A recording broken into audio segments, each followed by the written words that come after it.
Good afternoon and thank you for joining the webinar, The Economic Impact of the NHS in the Black Country. My name is Michael Wood and I work as Local Growth Advisor here at the NHS Confederation. Joining me today for the webinar, in order of speaking, are David Frith, the Managing Consultant of the Strategy Unit, which is part of the Midlands and Lancashire Commissioning Support Unit, Andy Williams, the Black Country and West Birmingham STP Lead, and Andy is also Accountable Officer at Sandwell and West Birmingham CCG. And we have James Medhurst, an Associate, and James Kearney, a Managing Consultant for ICF. Turning to the content now. The recent publication of the Industrial Strategy, I think, really makes today's webinar both timely and important. I'll say a bit more about that in a little while. First, though, I'm delighted to introduce David Frith from the Strategy Unit to introduce the background to the work undertaken in the Black Country. David, please take it away. Thank you very much, Michael, and welcome all. Just a brief introduction from myself on behalf of the Strategy Unit, if we could go on to our first substantive slide. We work as an internal NHS consultancy, and much of our work is with NHS providers and commissioners, helping them to get the best impact from the limited resources at their disposal. That's clearly a really important focus, but in other ways it might be seen as a somewhat blinkered one. To take an example, an NHS business case, guidance suggests that the concern of that business case should be the overall impact of the proposals on UK PLC. In practice, all the business cases that I've seen tend to have a very narrow NHS focus, and perhaps even just simply on the organisation promoting that case. There are a couple of things that necessarily follow from this. One is that there may be impacts flowing from NHS actions that have either an adverse effect on the wider economy, or conversely where a potential beneficial impact is not being had because it's not been adequately considered. And similarly, there's the potential that blinkered approach can backfire on the NHS, where it's not paying attention to the impact of the wider determinants of health and how they play back on NHS services, and obviously particularly through demand. And if we go on to the next slide, so having this perspective and reflection on the system, and through our established links with partners at ICF, we'll be talking shortly, we were really pleased to be able to sit down with Andy and colleagues at the very early days of the Black Country and West Birmingham STP to discuss these wider determinants of health and the economic impact of the NHS, and agreed together that there would be real value in having a clearer understanding of what that impact currently is, not least to help NHS leaders themselves understand the economic impact of what they do and what they have control of, but secondly to then seek to make some beneficial use of that by thinking how the NHS might adjust how it uses its current level of expenditure in order to increase the wider impact of that expenditure.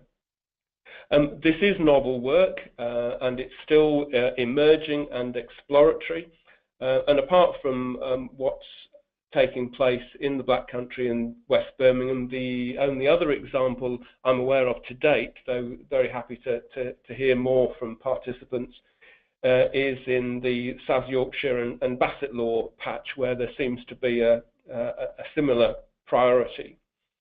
So that's a very brief background to where this work came from. And my cue to hand over to Andy to talk about the STP drivers for this work. Thank you, David. And I'll welcome Andy Williams in now to reference the STP's perspective. Thanks very much. Good afternoon, everyone. Can you click onto the next slide for me, please? So I'm speaking in my role this afternoon as the STP lead for the Black Country in West Birmingham STP. Just a very quick bit of context. It's quite a large STP area, about 1.4 million people, covering 5 council areas, 4 completely and part of Birmingham City Council as well, so there's a 5th, 18 organisations in total in the STP, including 4 CCGs, but no really strong track record of working together as that particular footprint. So although the Black Country is a very identifiable place culturally and politically in one sense, there isn't really a strong tradition of working as a Black Country as a whole. So when we came together as an STP, we had quite a bit of work to do, and like all STPs, we started by trying to understand what our triple challenge was, and in particular, I suppose, the thinking about the financial challenge particularly. We were clear that what we really wanted to do was to try and close out the growing gap that we could see emerging over the coming years between the resources we thought we were going to have and those that we believed we would need to meet the demands that the service is going to face. And we essentially tried to do that initially in 2 ways. One by trying to reduce presenting demand through early intervention and integration place by place at a local level with primary care, with local councils, to try and keep people well and at home. That was hoping, in that way we hope to reduce the level of demand growth, particularly for more expensive secondary care treatment options. And then the second transformation we were keen to follow was to try and get as great a level of efficiency by collaborating across the patch as a whole in a kind of more horizontal integration way, by bringing hospitals together with hospitals, mental health services together with mental health services, etc.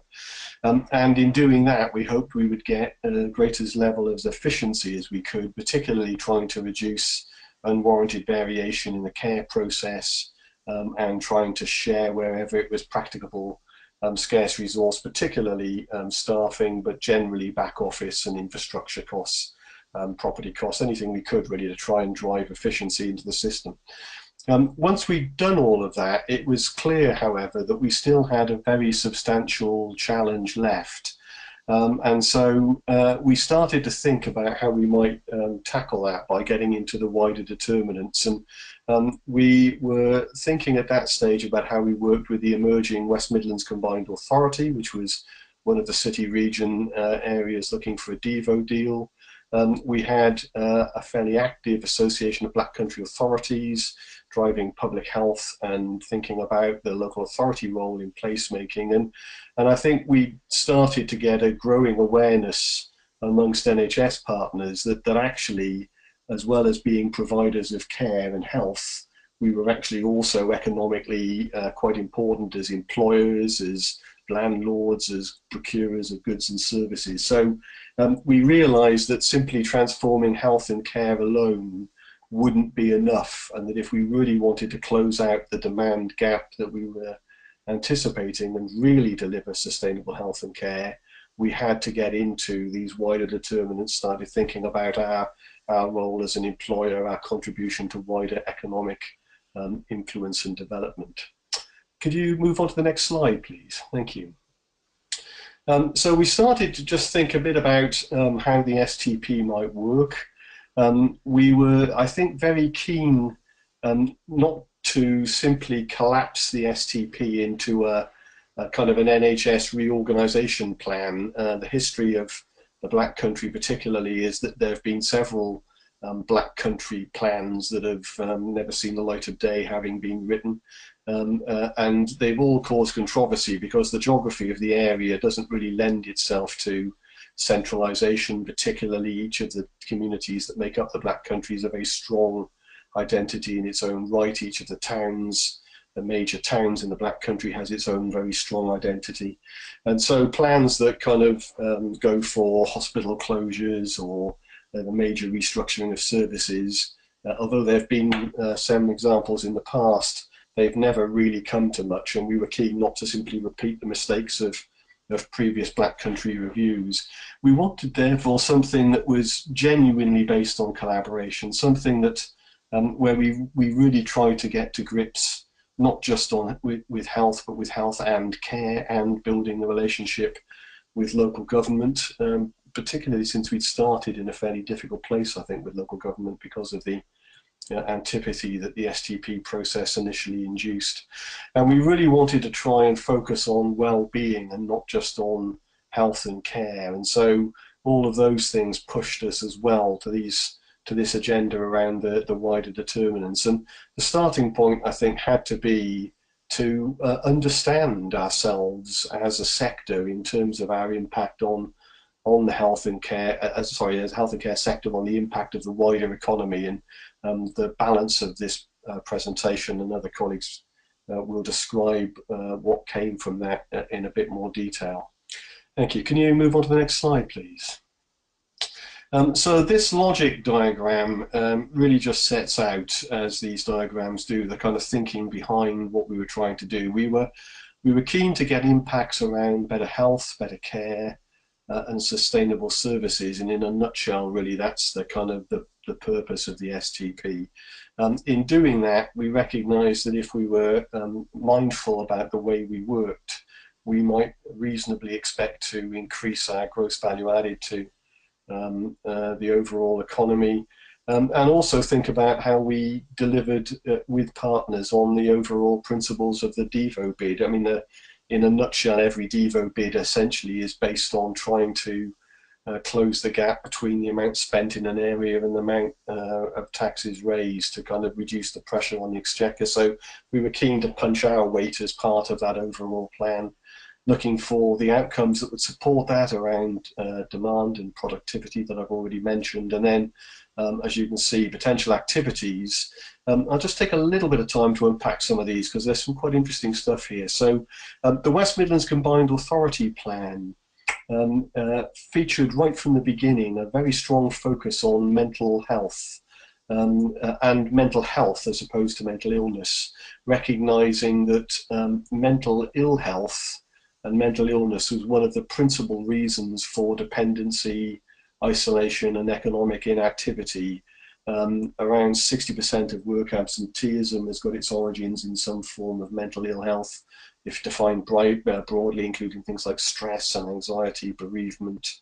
And so we wanted to think very carefully about our approach to mental health, and that's given rise to an initiative called Thrive, which is an important part of the Combined Authority Plan, designed to very deliberately secure a return to work for people with long-term mental illness or any form of mental illness, and focusing much more strongly on a kind of a recovery model than historically has been the case. So that's actually a centerpiece of our work. We wanted to think about some of the core strategic priorities. We wanted to think about how we could develop a consistent approach to public health at scale, how we could think about developing a really strong prevention framework, and so we've identified actions in those areas as well.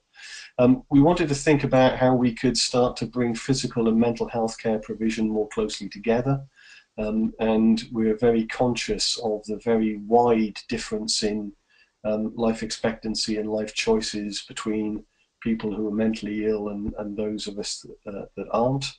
And we also wanted to make sure that we took actions that enhanced our wider economic impact. So we were very mindful about our approach to crucial questions for us, like workforce, strategic approaches to workforce, procurement, and particularly our approach to the way in which we delivered our activities as an employer. So quite a lot of stuff that we've unpicked in potential activities going forward.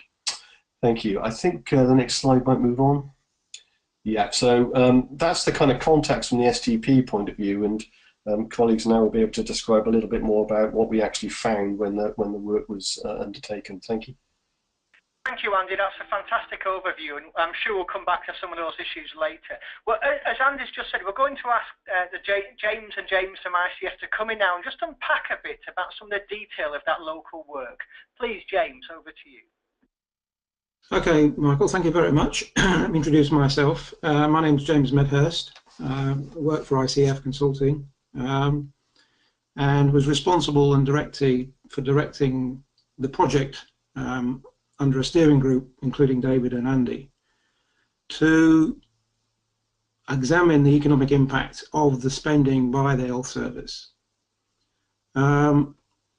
So very quickly we're able to, from the study, and I'll explain in a minute the methodologies behind it, to say something about how much money was actually being spent in the health service, by the health service in the Black Country, adjusting for various flows of spending, from which we could say something about, particularly based on the employment levels, the gross value added, derived mainly from the wages paid to the staff, and a breakdown of the employment that's funded by the health service, and in both cases saying something about the indirect effects as well as the direct effects, so-called multipliers. So let me say a little bit about the background to the research, just to give you, for those non-economists who may be listening, just a little bit of detail. The spending by the health service in any given area is somewhat complex. It's made by different parts of the health service, on different health services. Some of it is spent on behalf of Black Country residents, but spent outside the Black Country. Some money is spent in the Black Country for patients who are resident outside the Black Country. And there's an awful lot of potential double counting, because obviously the CCGs fund the trusts. So we obviously don't want to fund double count that funding. So the bulk of the research, it has to be said, was actually trying to split out and adjust for the various flows of spending, and eventually arrived at a figure of about 2 billion in the year 2014-15. And this was largely, well, half of it is largely spent on wages and related benefits, so pensions and pension contributions, as well as direct salaries. And the rest is spent on purchases. So this is the purchase of goods and services the health service requires to fulfill its various functions. There's a very detailed list in the report of the various purchases made. By far the biggest single item is pharmaceuticals, so the drugs and various preparations which are required for treating healthcare. Having established the expenditure for the Black Country, so this is adjusting for leakages out and flows of money into the Black Country for health services, and we're able to say something about what that actually means in economic value terms. And again, this may be something that some people listening in may not fully understand, what the difference between spending and gross value added is. And the easiest way to think about it is the relationship between profits and sales and turnover. So if you're running a company, you sell lots of goods and services, you have an income stream, which is called sales, turnover. That is then used to, you then spend that money on buying in the goods and services you need in order to do that. You spend that money on wages. And gross value added is basically the difference between the income streams you get, or the spending, and the expenditure you make on the goods and services you need to deliver the service. So essentially gross value is an expanded form of profit. It's the surplus left over. And in crude terms, it's largely comprises the profits of an organisation, which in the case of the health service, since it's essentially a non-profit organisation, doesn't really contribute to gross value added, and wages, which is the income to those people providing the service. Of course, the spending, although it's not part of, on goods and services, not part of the gross value added in the direct sense, some of that money is spent on goods and services provided by other parts of the economy in the Black Country. This is the so-called multiplier effect, which remains a mystery to most people, including many economists. But fundamentally, it's a function of the fact that when you spend some money, it translates into income to the people receiving that money, who then spend some on goods and services, who then, in an iteration, generates income for third and fourth level suppliers. And if you add all that up, basically that becomes the multiplier effect. So, and the multiplier is a multiple of the direct impact, usually expressed as a 1 point something or other, or 2 point something or other of the direct impact. In this case, it's about 50%. So the direct impact is 1 billion, just over, and the total impact is 1.5 billion. So that represents a pretty sizable part of the Black Country economy. It's probably the single biggest economic actor in GVA terms in the Black Country. I can't think of any other employers or economic activities which would come close. The education sector might be another one, but probably is not as big as this. So it is a very powerful driver of economic activity, simply because of the bulk of the activity itself. The effect of the health service spending is also obviously measured in employment terms. And this is again a pretty sizable impact. And we, using various data sets on employment jobs employed by the health service, plus so-called bank staff and agency staff, you get to the total number of direct jobs, which is funded by the health service spend in the Black Country. These are usually expressed as what are called full-time equivalents, which is basically we adjust for the part-time working. So, if 2 people are doing two half weeks, then that's counted as a full-time job, 1 full-time job. So one of the things we found in the direct effect is that basically there's 30,000 people, full-time people equivalents, supported by health service spending each year, which is 6% of the Black Country workforce, which again is probably the single biggest direct employer. I can't think of anybody else who would employ 30,000 people.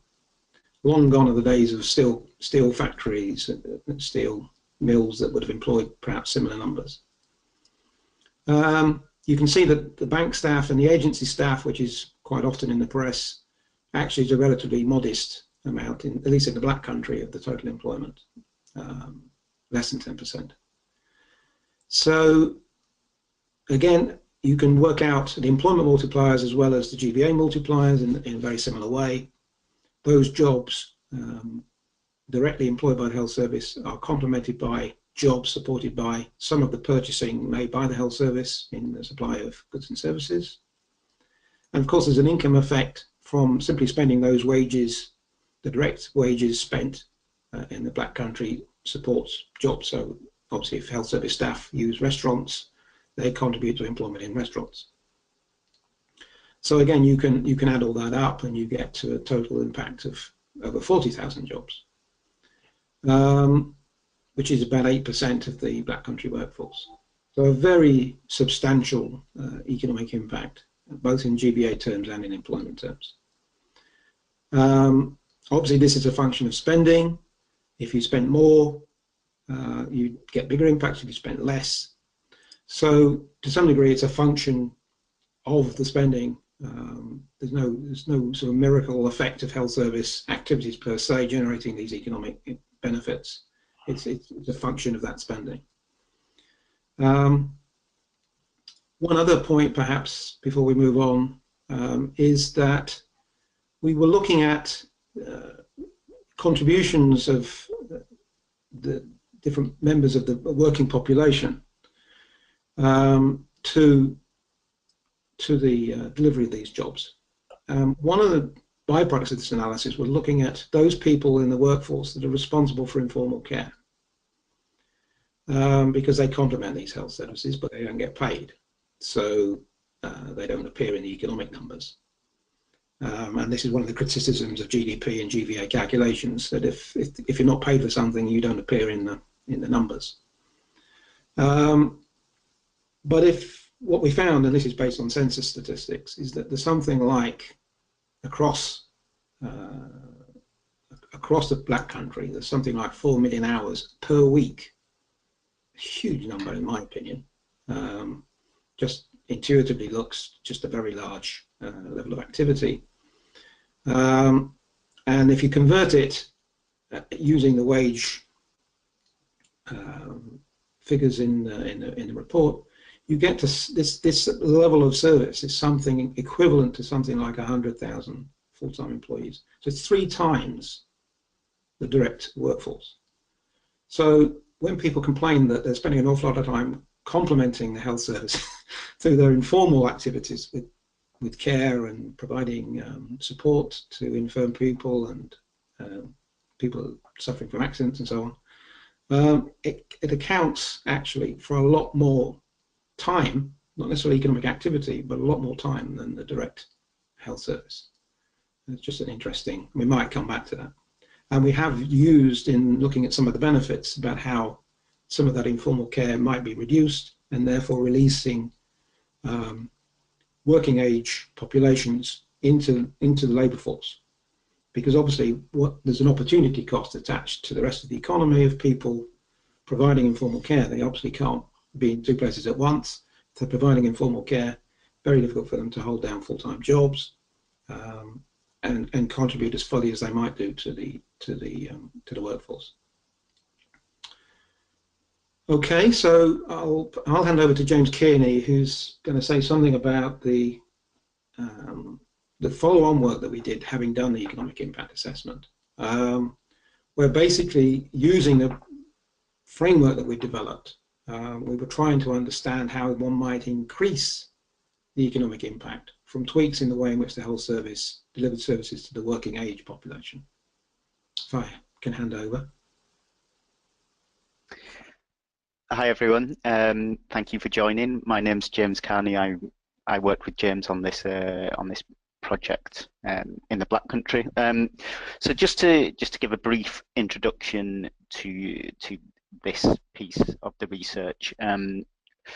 Once we'd identified the scale of the NHS in the Black Country as an economic actor, we looked at ways in which the NHS could influence economic performance within the Black Country, and we developed a long list of these and took them to the steering group and to an event to discuss with organisations within the Black Country, which were the areas most of interest. And we got down to three different scenarios. The first of which was access to healthcare appointments. So this was particularly looking at kind of access to GP appointments and outpatient appointments for people who are economically active, to make it more convenient for them to attend and reduce the economic cost of those patients attending healthcare appointments. The second was to look at common mental health problems, so providing additional support to individuals who have what we described as common mental health problems, so stress, anxiety, conditions where people can work but maybe need some additional support to be in the workforce.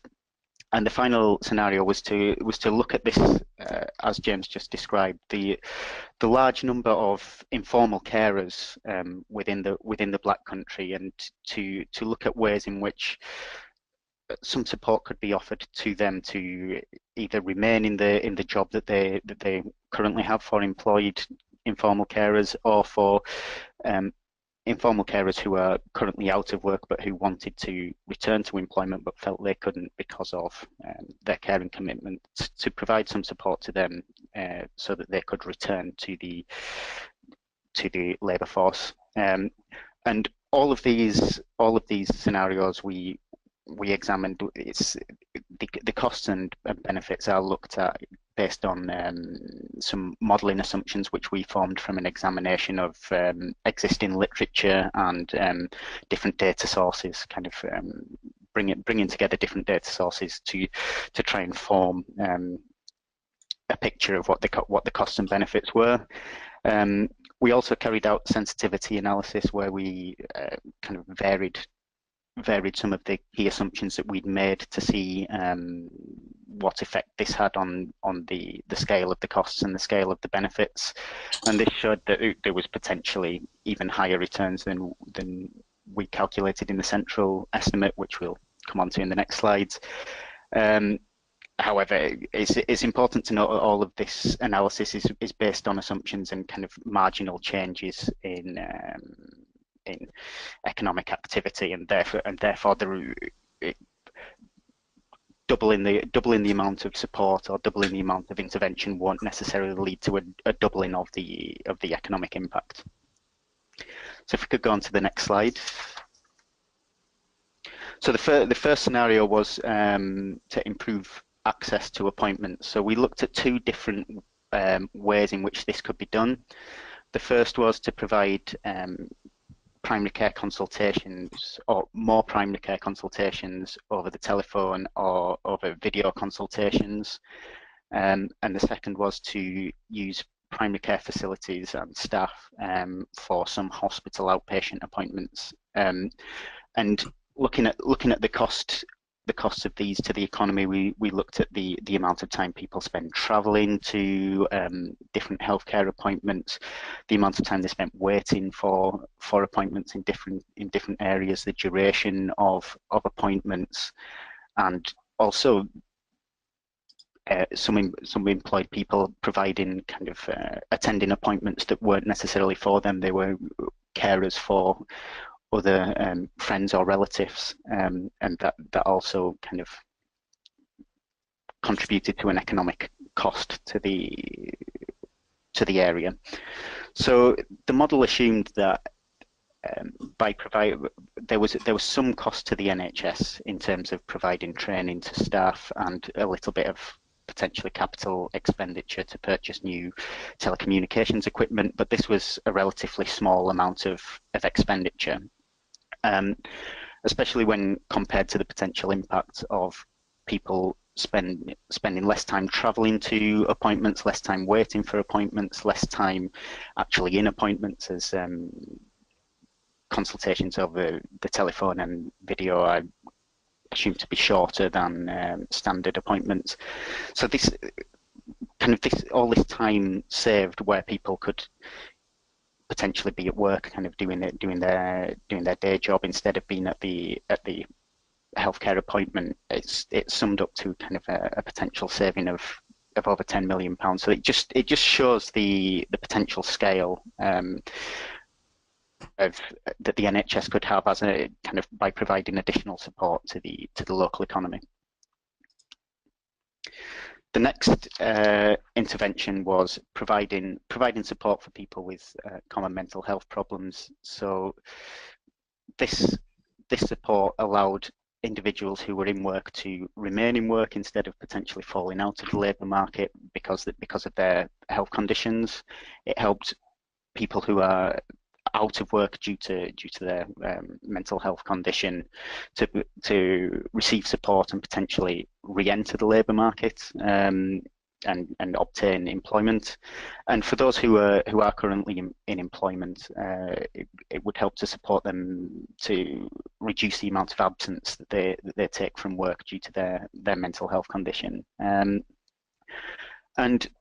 the cost of the NHS is again much smaller than the potential impact on the economy. So the cost to the NHS was assumed to be staff time to provide this support to individuals to help them win their labour market outcomes. And yeah, the benefit of help supporting people to return to work and reducing absence far outweighed the annual cost to the NHS of providing the support, and that's for providing support to a relatively limited proportion of individuals. So only 20% of those with mental health conditions in the Black Country.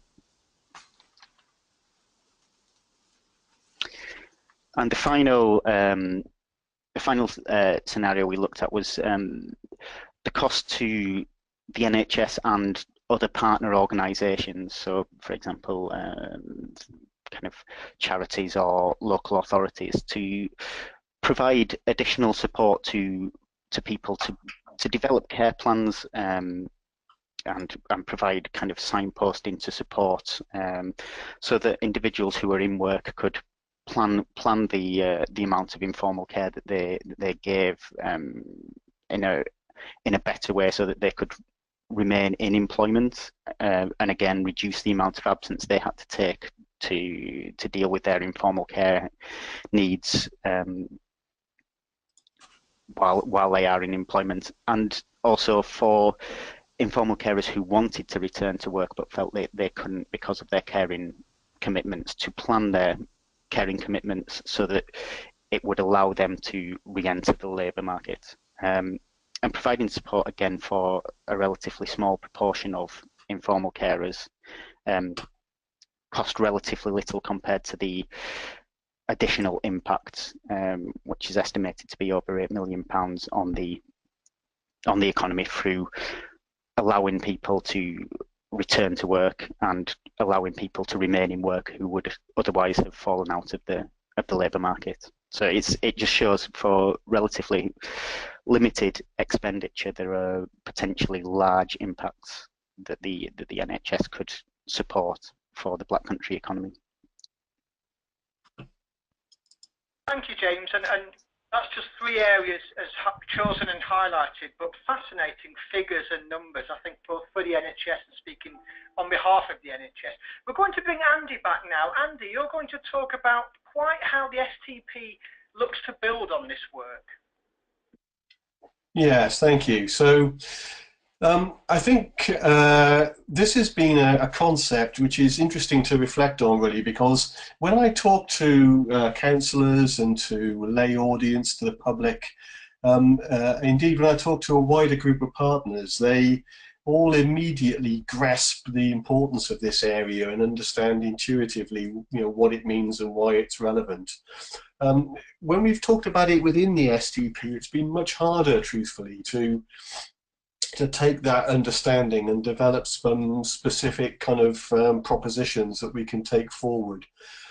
Having said that, we have, with colleagues' support, particularly David's, managed to get some work underway now, and so there's a couple of slides that just describe that. So this slide just talks about the range of stakeholders we've got, many of which you will have heard mentioned already, but of course Public Health England are very important here.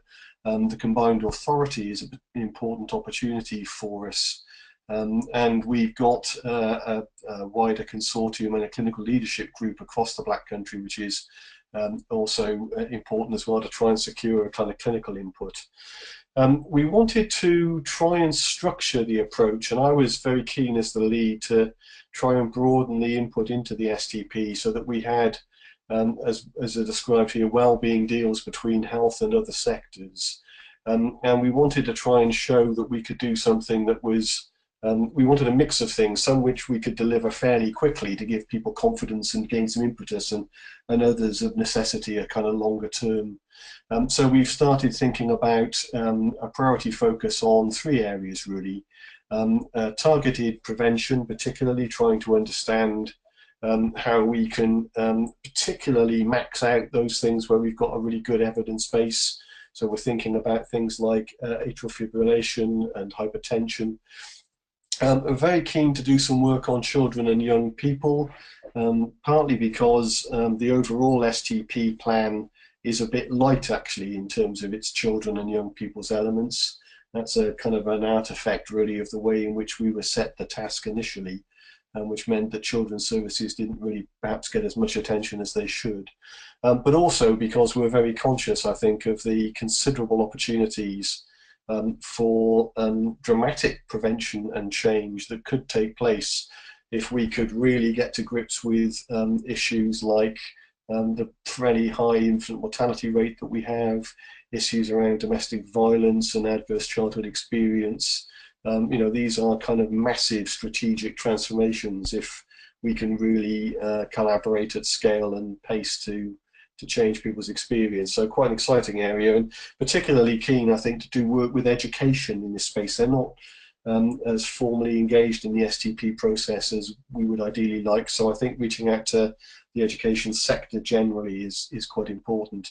And then the final area there around workplaces, obviously massively important as a place for health promotion, and not just physical health, but particularly mental well-being. And we've talked already, I talked earlier about Thrive and the recognition of the impact of mental ill health on economic inactivity.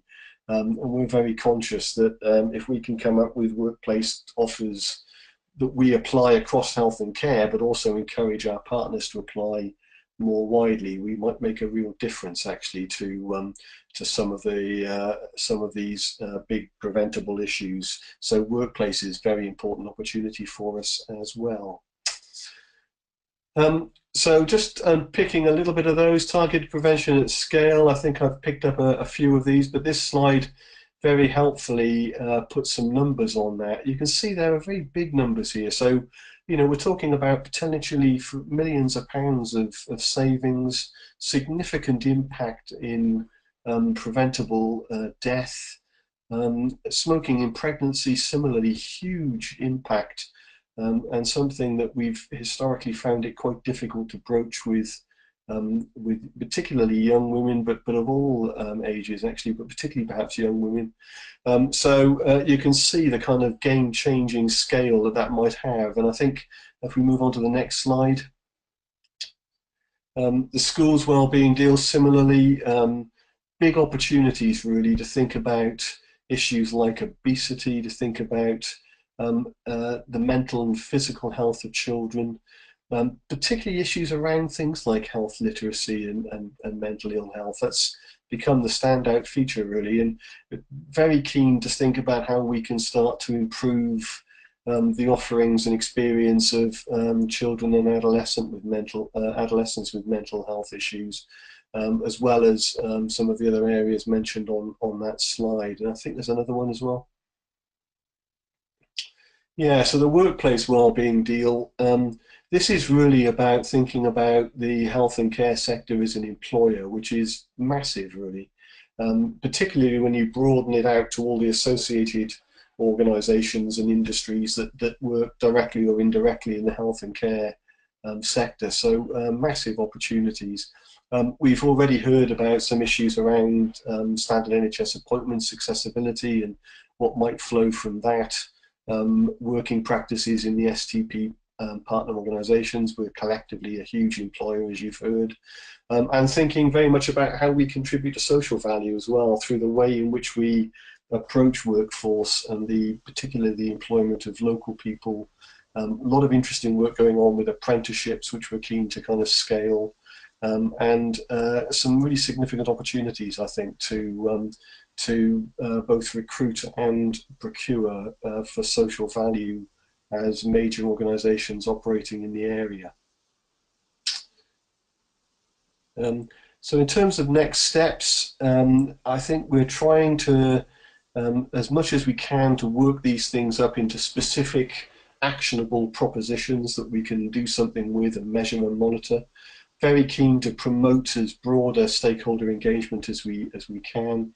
We're torn really between wanting to do a broad range of things, but also not overstretch. So we are trying to focus on a couple of things that we can do well that will prove the concept really, as this slide says, to kind of test that logic and to evaluate, share the learning, and then hopefully as a result of that gain some momentum and move on to other areas. But potentially, from my point of view, this is, I think, arguably the most exciting aspect of the STP's work, really, in that there's plenty of other ways we can rationalise health and care, but it may be only through the STP type initiative and the broader alliances that it brings that we can really make any positive impact in these wider determinants. So I'm excited, but also quite concerned about the scale and challenge of what we're trying to do here, but it does strike me as a very strong potential opportunity if we can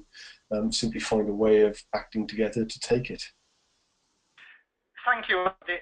That's excellent, and please do jot your comments down or your questions down for the panel. I think so refreshing, Andy, to hear an STP leader talk about this, because it's absolutely the joins that link the service with the citizens and populations and communities we represent. And I think my job, just to bring some of the presentations to a close, is just to talk about that external context from a national perspective, which emphasises just how important this work locally is. And we heard about 3 particular areas of focus to the Black Country. Those areas of focus will change depending on where you are in the country, but I think what we've heard today is that the NHS matters, and the NHS matters to every local economy. And I think part of the journey of what we've just heard today, and we might get some reflections later on from the panel, is actually just trying to understand where we matter the most to the economy, and where the economy matters most to us, and how we link those work together. I thought I'd just very briefly just help explain a bit about why this is incredibly timely.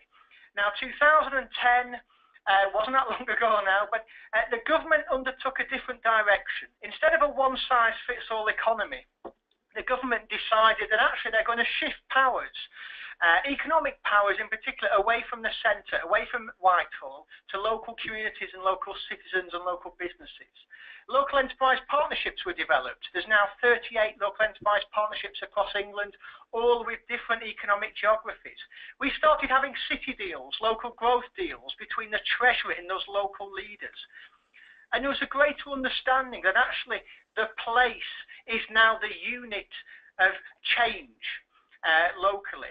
And I think, we're seeing this now with combined authority deals like we've heard in the West Midlands from the presentation today. Metropolitan mayors, of course, 1/3 of England now resides under directly elected mayors, and there is a place which determines what happens locally. And I think the timing of that vis-a-vis STPs is so critical, so it's fantastic to hear that come out today. I suppose my role, and I suppose this links on to what we've heard today, actually is just understanding our local partners. Are we a cost, or are we an investment to our local partners? If we're a cost, I'm not sure we're going to attract much resources and interest in what we do. We'll be isolated. If we're an investment, actually, I think we'll have others wanting to work with us. And I look forward to finding out a sense about what the external partners really appreciated from what this exercise in the Black Country proved to them. And I think that question at the bottom is what I ask local NHS colleagues to determine whether they think they're a cost or an investment. Are you involved in how you spend money locally, or are you involved in how you raise money locally? I think there's an important distinction there. And I just want to emphasise, again, the timeliness of this webinar. Within the last week or two, the government has published a white paper on the industrial strategy. Yes, it's got the word industry in it, but actually it's critical that the health service understands and gets involved in what happens now that this strategy's out. And my final slide is just a few points about why. And I suppose now really is why the place matters. And what the industrial strategy did was it spoke about how the economy, and in critically improving the economy, because the budget highlighted the very difficult place we're in. It linked improving the economy with the place, with that local leadership. It pointed to an acceleration of what we're seeing, this decentralisation, not only of policy, but of funding and finance and of democracy, and how it's the local place which is going to be tasked with tackling those regional economic imbalances. And we might be the most centrist state in Western Europe. We are also the most regionally imbalanced. And I think if I'm in the Black Country, it's absolutely Andy and the others who are much more in control of determining that future of those communities than someone in London. I think we've heard today that actually, of course, industrial strategy is important for a tax-funded health service, but there will be areas in that strategy that focus on skills, transport, housing, innovation, infrastructure, financing, everything I think that Andy and David and the Jameses have worked on just enables you to enter that conversation from a health perspective in a much easier fashion.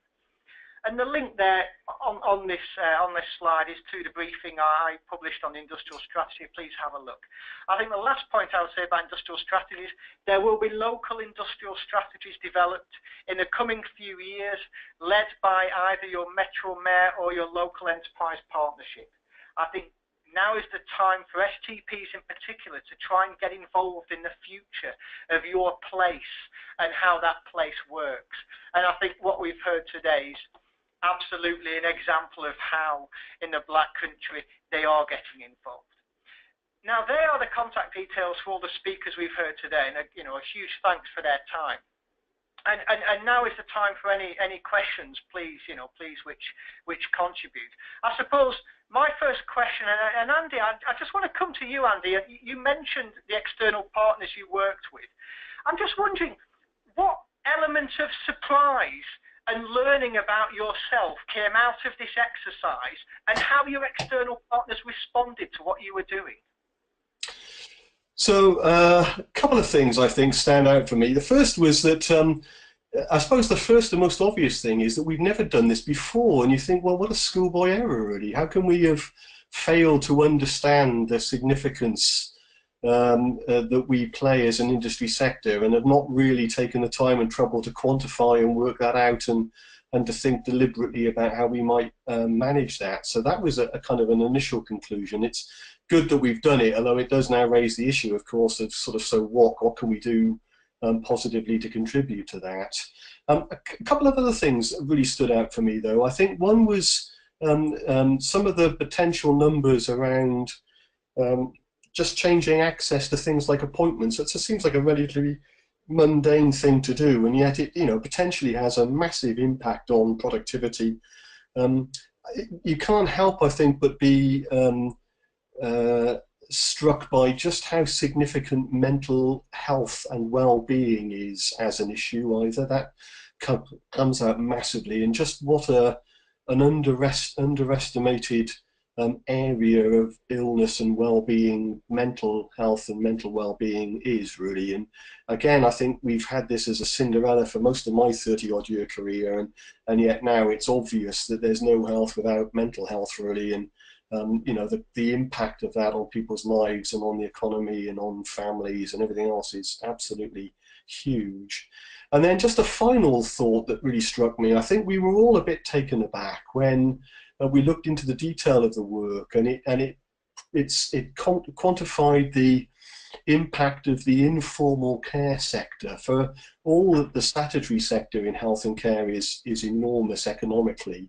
From the work that was undertaken, it looked as if the informal care sector was at least as large, perhaps even marginally bigger, which, when you think about the impact of the statutory sector, is truly amazing. And again, it's something we've known for a while, that the role of carers and caring in society is huge, but to see it actually quantified and to get a real sense of the scale of it, I think just reinforces how vitally important it is that the statutory and informal care sectors have a really good working relationship together, because there's simply no way that the statutory sector could cope if the informal care sector wasn't there. I mean, we would simply be overwhelmed completely. And so, those were some of the things that really stood out for me. I suppose, I mean, I don't want to quote Donald Rumsfeld here, Andy, but it sounds like there were a few known unknowns and unknown unknowns which came out during this, which just colour your work, and colour, as you say, that how you work and the people you work with, and in reflection, are just so important, aren't they, in terms of how you direct your resources, your time, your services locally? Yeah, absolutely. And I mean, the real challenge for us now is to do something with it, I think. And one of the things that I've been a bit surprised about is how hard it's been to make the case for this wider determinants work stream within the partnership and centrally to the NHS. There's a massive focus on organisational and institutional change in STPs, and of recent a massive focus on getting through winter and delivering statutory targets. And I absolutely get how vital that is for a whole variety of reasons. But it seems to me that this is an underdeveloped area, and I hope that there's a kind of growing sense of the possibilities here going forward. Hopefully webinars like this can contribute to that. Absolutely, and I think you're right, Andy. It's interesting to hear you as an STP lead talk about this, and I wonder were I in an STP area where my lead wasn't perhaps talking about this agenda, how easy it would be to direct the leadership needed to try and the resources needed to try and understand more about myself. Yeah, I would imagine quite difficult, to be honest, based on my experience, and I don't think other areas yet are picking this up. I suppose they work on the basis that there's already so much to do that it's difficult to focus on this too. But I do hope that we don't lose sight of it, because it seems so important to me. Thank you, Andy. David, can I bring you in and there's nothing we've heard today that isn't relevant to other areas, is there, David, in terms of the strategy and what you found? Yeah, that's absolutely right. I mean, clearly there are some general conclusions that other areas might draw from the economic work, obviously subject to testing the detail of that in further specific research. But as Andy has said, that the challenge now is to convert this into impactful action, and it would certainly be useful, as I indicated near the outset, to hear from other areas that are beginning to explore this, because I think it's going to be a small group of areas at the moment, and it is exploratory. It is testing. The work's going to need to be focused. It's going to need to be evaluated, and we need to sort of build the case for change, the proof of concept, as Andy has said. So it's then easier to get the diffusion of this kind of impact throughout the system.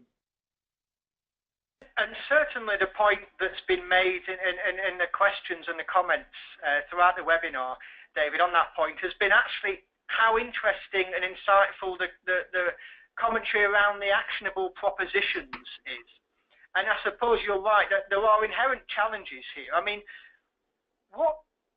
in terms of the process, first of all, perhaps, to get to the areas where you think action can work, and then perhaps some of the challenges, where would you start? Well, I mean, to take what we've done in outline, clearly there's something about understanding the particular nature of your patch, and everyone, of course, will assume they've got a pretty good understanding. But it's only when you see pieces of work as the Jameses have done that it hits you in a particular way, and I think that was so for colleagues in the Black Country STP, who sort of knew they were part of a large enterprise, but only when those numbers are there in front of them did I think it strike people more clearly. This is a really significant impact, and how can we use that more effectively? So there's that understanding level.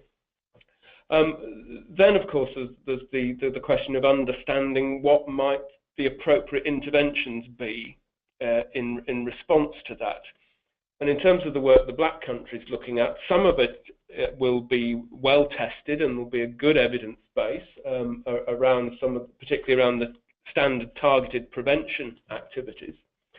But in some of these other areas where we're looking to the development of these deals with schools and workplaces, I think the evidence is much less well developed, which comes back to the need to evaluate whatever it is we're able to start doing, and clearly one can prepare for that by having a sort of clear logic and rationale for the interventions that are going to be tested. There's probably something to be said for concentrating on a limited number, partly because there's a limited amount that systems can manage, but also perhaps to be able to be clear on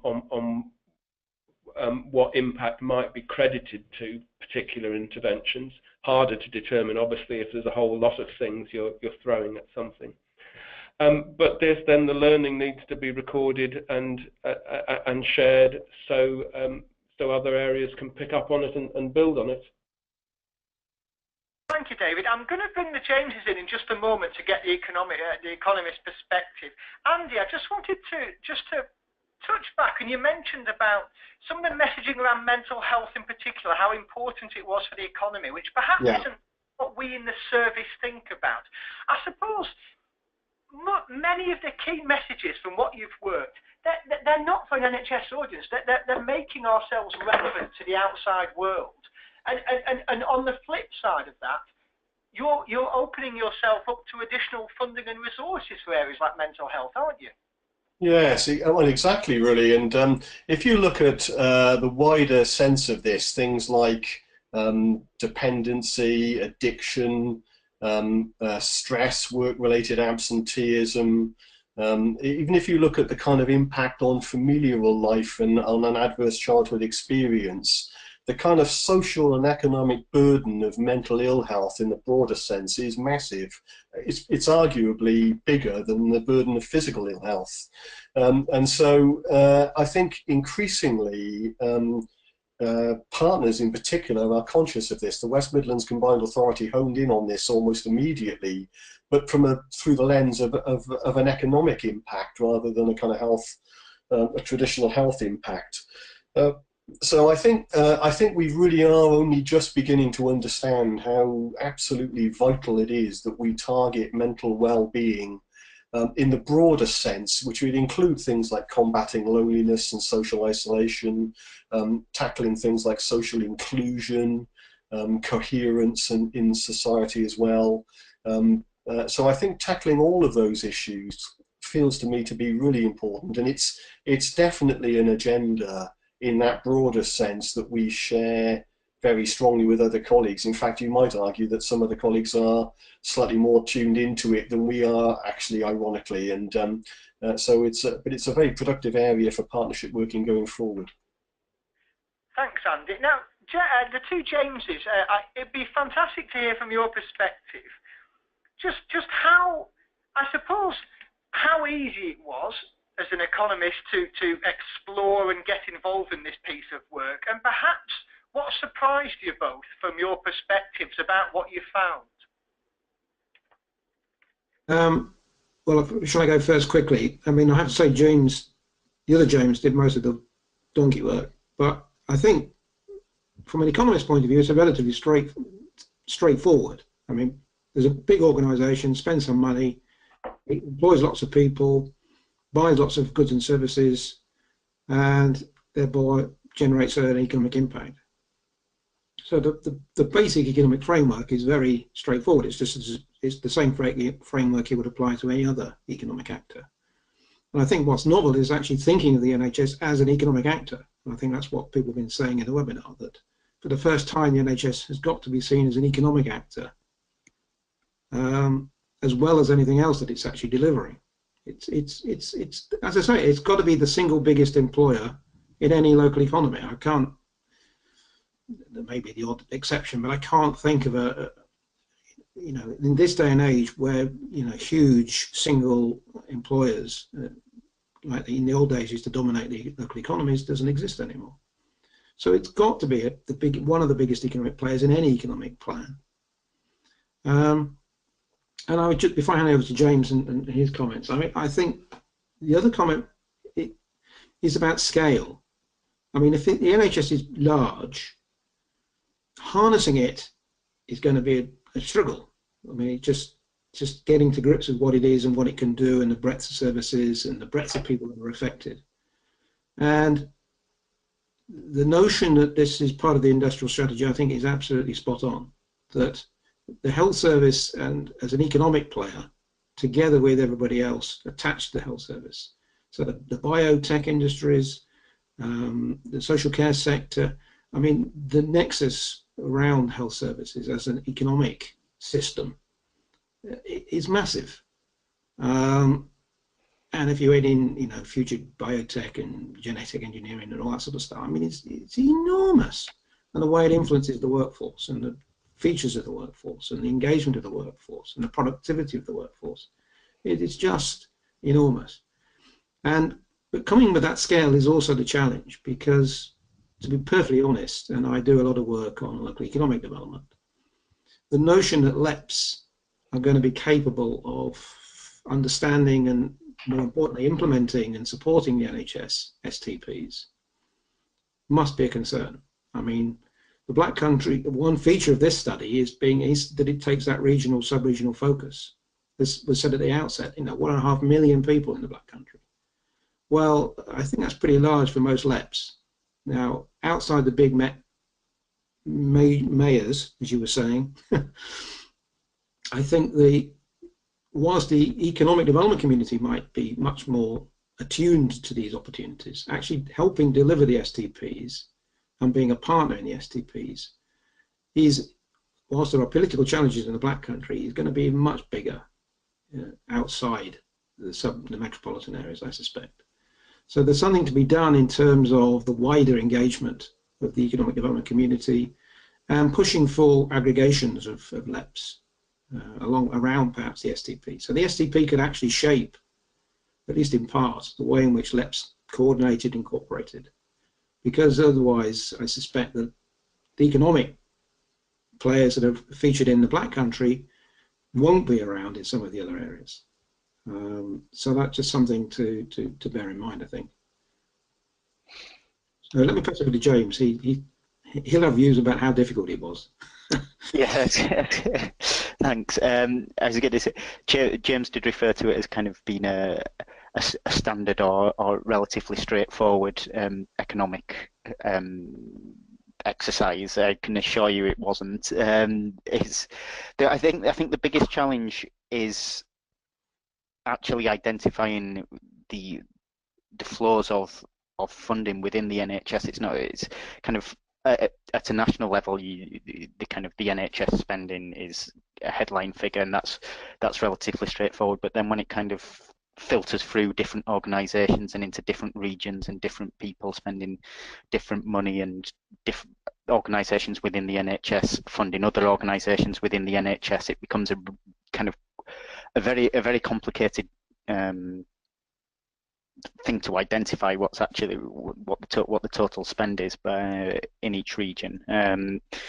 But I suppose once you get past that, it is kind of a relatively standard methodology, and from that, it's the findings of it. Once you actually identify the level of spending, the findings from that side of it weren't hugely surprising to us. I mean, they're very interesting, but it's not something which completely changed what you think of the NHS in a particular region, in that you would kind of probably assume that it is quite a large player within a local economy, just simply because of the size and the scale of the NHS. I think one of the most surprising things for me was the sheer scale of the informal care economy. I mean, you know that there's a lot of people providing informal care, but just getting down to numbers and kind of equivalents in terms of monetary value, or the actual number of people providing care and the number of hours being provided, it's huge. It's really huge within the Black Country, and it does go to show just how important it is when you consider that it won't be included in any standard economic assessment of an area in terms of their output or their GVA, but it's hugely important to the economy, both in terms of the time that people are spending doing it, but also the way in which it allows the NHS and the social care sector to function. Because as Andy said, without the informal care, I think a lot of a lot of the formal sector would be overwhelmed. So that was something which I suppose caught me by surprise. Thanks, James. And I think people will probably reflect, on the first of your slides actually, which had the numbers on. And those numbers, you're right, in every area, those numbers will be vast. And with I suppose power and finance like that comes influence. David, if we go back to your very first slide, you spoke about the NHS pound. I mean, now is the time for every area to start understanding and talking about your NHS pound, isn't it?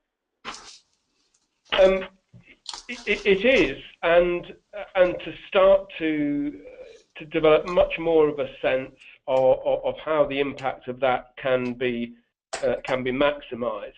I mean, one of the things we've touched on is the notion of health literacy, for example, and there are clearly multiplier benefits from that kind of intervention. You have, say that's an intervention in schools around physical and/or mental health. You've then got a cohort of individuals who are better able to make better decisions and to manage their own health and well-being. But the multiplier, of course, is that there are then others that they interact with, maybe those they act as informal carers for, and they've then been better equipped to perform that caring role. And in a way, it's like, one of the things that, of course, has been much more common is the sort of life-saving training that's available to people, isn't it? Combined with defibrillators all over the place. But if you took the same approach with some other interventions, for example, around mental health first aid, what are the kind of multiplier impacts that might be derived from that, with benefits for the health service and for the wider economy and for the whole of society, and of course not least the well-being of the individuals concerned. Thank you, David. And I think on that note, we'll draw this webinar to a close. I've found it fascinating, and I think very different and novel as an approach, as we've heard. I think it's telling us, and what you heard from Andy and colleagues, about what they learned as they went throughout the process, and learned about themselves, and actually as well as explaining the NHS in economic terms to our economic leaders, which strikes me as such an important thing to do going forward. So it just leaves me to thank the speakers, of course, for their time and their slides. It's been fantastic to have them. Thank you all for joining. We'll circulate the slides and the recording shortly, and please do have a good afternoon. Thank you very much. Goodbye.